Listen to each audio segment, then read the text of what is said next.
আসসালামু আলাইকুম everyone, welcome to বোনুস blog. আপনাদের সবাইকে বলেছিলাম বাংলাদেশ বিমান বাহিনী জাদুঘর আগারগাঁয়ে আপনি ওই এক জায়গায় মাত্র 50 টাকায় টিকিট কেটে পেয়ে যাবেন প্রায় 5 থেকে 6টি স্পট। তো এই স্পটের সবচেয়ে সুন্দর এবং মনোমুগ্ধকর পার্ক যেটি, সেটিতে আজকে আমরা আপনাদেরকে নিয়ে যাচ্ছি, যেখানে ঢুকতে কোনো টাকাই লাগে না, একদম ফ্রি। আর সবচাইতে এই পার্কটাতে স্পেশালি এই জায়গাটাতে সবচাইতে সুন্দর বিষয়টা হচ্ছে এখানে ছোট বড় সকলের জন্য অনেক রাইডস রয়েছে। প্রায় 30 থেকে 25টা রাইডস আপনারা পেয়ে যাবেন এই পার্কে, এবং প্রতিটা রাইডসেরই আলাদা আলাদা প্রাইস রয়েছে, যেগুলো আমি আমার আজকের ভিডিওতে আপনাদেরকে দেখানোর চেষ্টা করব। যারা অনেক বেশি রাইডসে চড়তে ভালোবাসেন তারা কিন্তু এই পার্কে চলে আসতে পারেন। শুধু তাই নয়, আপনারা চাইলে কোচিং থেকে, স্কুল থেকে, কলেজ থেকে, ইউনিভার্সিটি থেকে কিন্তু এখানে ঘুরতে আসতে পারেন, কারণ জায়গাটা এত পরিমাণ বড় আর এতগুলো পার্ক একসাথে একই জায়গায় আপনারা কিন্তু একদমই ফ্রিতেই পেয়ে যাচ্ছেন বলতে গেলে দেখার জন্য। মানে কী কী রাইডস রয়েছে বড়দের এবং ছোটদের জন্য এবং কোনটার প্রাইস কেমন, সব কিছু কিন্তু আমরা আমাদের ভিডিওতে দেখিয়ে দিব আপনাদেরকে। প্রথমেই আপনারা দেখতে পাচ্ছেন বাচ্চাদের জন্য খুব সুন্দর একটি বেবি ট্রেন। বাচ্চাদের জন্য এখানে আরেকটা স্প্রিং রাইডস ছিল, যেটিতে উঠতে 40 টাকা করে লাগে। তারপর এখানে আরেকটা কার ছিল, ওইটাই উঠতে 50 টাকা লাগে। আপনার বেবি যদি এরকম কারে উঠতে খুব স্বাচ্ছন্দ্য বোধ করে, এটাতে কিন্তু তাকে উঠাতে পারেন। তবে দয়া করে কেউ ছোট বাচ্চাকে উঠাবেন না। 1.5-2 বছরের অলরেডি একটা বাচ্চা উঠে এত পরিমাণ কান্না করছিল যা বলার বাইরে। তারপর হাঁটতে হাঁটতে হঠাৎই দেখতে পেলাম এখানে ট্রেন ছিল, যে ট্রেনটা হচ্ছে এই পার্কের স্পেশাল ট্রেন বলা যায়, যেটাতে 2 বছরের বাচ্চাদের কোনো টিকিট লাগে না। 2 বছরের উপর থেকে সবারই 70 টাকা করে টিকিট লাগে। তার পাশেই ছিল খেয়া ঘাট, যেখানে রয়েছে 50 টাকা টিকিটে আপনি স্পিড বোট চালাতে পারবেন। আর এই ট্রেনটার স্পেশালিটিটা একটু শেয়ার করি, সেটা হচ্ছে আমরা নন্দন পার্ক, ফ্যান্টাসি কিংডমে যেই টাইপের ট্রেনগুলো দেখি, যেগুলো অনেক ঘুরে জঙ্গলের ভেতর দিয়ে আসে, এই ট্রেনটা অ্যাকচুয়ালি সেরকম, যার কারণে এটাতে উঠতে একটু টাকা বেশি দিতে হয়। তো এটা পার্ক জাদুঘরের সংমিশ্রণ, তাই আপনি হাঁটতে হাঁটতে যখন অনেক টায়ার্ড হয়ে যাবেন, এরকম রেস্ট নেওয়ার জন্য বিভিন্ন জায়গায় কিন্তু সিট রয়েছে। আর এই পার্কটার আরেকটা বিশেষত্ব না বললেই না, সেটা হচ্ছে স্ট্যাচুগুলো। ফ্রোজেনকে পছন্দ করে না এমন মেয়ে বেবি খুঁজেই পাওয়া যাবে না। এরকম অনেক ধরনের স্ট্যাচু দিয়েই কিন্তু এই পার্কটার সৌন্দর্যটাকে আরও 1000 গুণ বাড়িয়ে দিয়েছিল। যেমন এখানে একটা ড্রাগনের স্ট্যাচু ছিল, এবং এইটার পেটের ভেতরে কিন্তু ঢোকা যায়, যেটাতে ঢুকতে আপনাকে কোনো টাকাই দিতে হবে না, একদম ফ্রি। ঢুকে বসা যায়, ছবি তোলা যায়। এখানে আরও দেখতে পাওয়া যাবে বাঘ, তারপরে হরিণ, জিরাফ, উট। আর আরও বেশি সৌন্দর্য এটাকে বাড়িয়ে দিয়েছে এখানে আসলে রাউন্ড করে বসার জন্য বা রেস্টের জন্য যে জায়গাগুলো রেখেছে, সেখানে চারপাশে যে ফুলের গাছগুলো ছিল, এই গাছগুলোর কারণে আসলে এই পার্কটার সৌন্দর্য আরও কোটি গুণ বেড়ে গেছে। সত্যি কথা, এখানে বসে ছবি তোলা বা বসে যে একটা সবুজ বাতাসের ফিলিংস আসলে অন্যরকম। তো এই পার্কে হাঁটতে হাঁটতে ঠিক পার্কের মাঝখান দিয়েই একটা সিঁড়ি চলে গিয়েছিল, আর এই সিঁড়ির এখানে কিন্তু এই পার্কের সবচাইতে বিশেষত্ব যেটা, মানে সবচাইতে সুন্দর রাইডস, যেটা বড়দের জন্য অবভিয়াসলি, ছোটদের এটা অ্যালাউ না, রেঞ্জার, যেটাতে উঠতে মাত্র 50 টাকা দিতে হয়।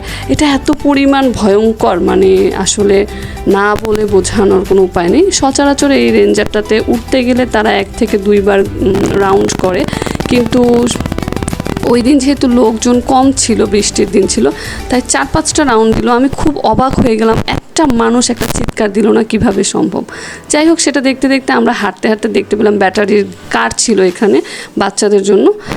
তার ঠিক পাশেই ছিল খুব সুন্দর সুন্দর ক্যাফে, যেখানে বসে আপনি, রেস্টুরেন্টও ছিল অনেক সুন্দর সুন্দর, খুবই সুসজ্জিত।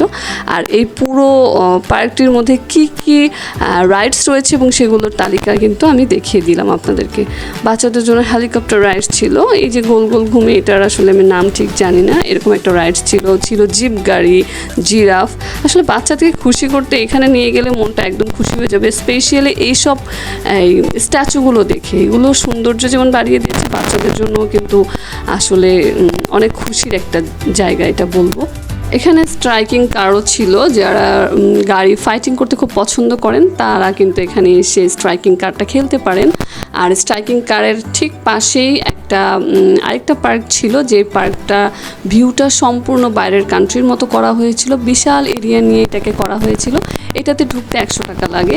যারা খুব সেলফি প্রেমী বা ছবি তুলতে অনেক পছন্দ করেন তারা কিন্তু এটাতে ঢুকে বেশ কিছু ছবি ক্যাপচার করে নিতে পারেন।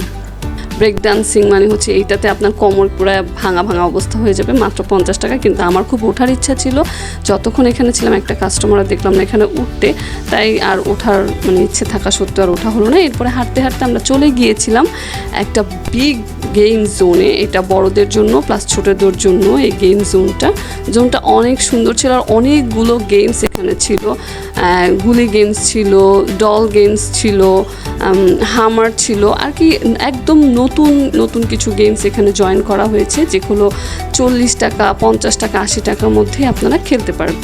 তো গেম জোন থেকে বের হয়ে হঠাৎই দূরে ডাইনোসরের মতো আরেকটা হাতি দেখতে পেলাম, যেটার পেটের মধ্যেও উঠে ছবি তোলা যায়, একদমই ফ্রি। এখানে উঠতে কিন্তু কোনো টাকা লাগে না। তো একটা বাচ্চাকে দেখলাম সে উঠে ছবি তুলছিল, আমরা সেখানে একটু গেলাম হাতিটাকে পুরোপুরি ক্যাপচার করার জন্য। ব্যাঙের ছবি দেখতে পেলাম, মানে আমার ছোট বোনের জামাই, ও বলতেছিল ব্যাঙটা অনেক সুন্দর। আমি বললাম যে তাহলে এটাই তোমার জামাই? বললো আচ্ছা ঠিক আছে। সে ছবি তোলার জন্য সেখানে গিয়ে পোজ নিয়ে দাঁড়ালো।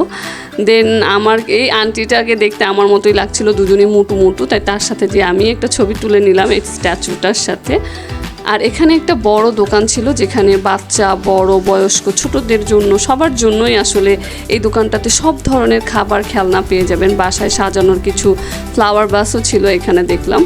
ব্লগে বলেছিলাম একসাথে 5 থেকে 6টা স্পট আপনারা দেখতে পাবেন। এই যে দেখতে পাচ্ছেন এখানে আরেকটা স্পট ছিল, নাম ছিল পুষ্পাদাম।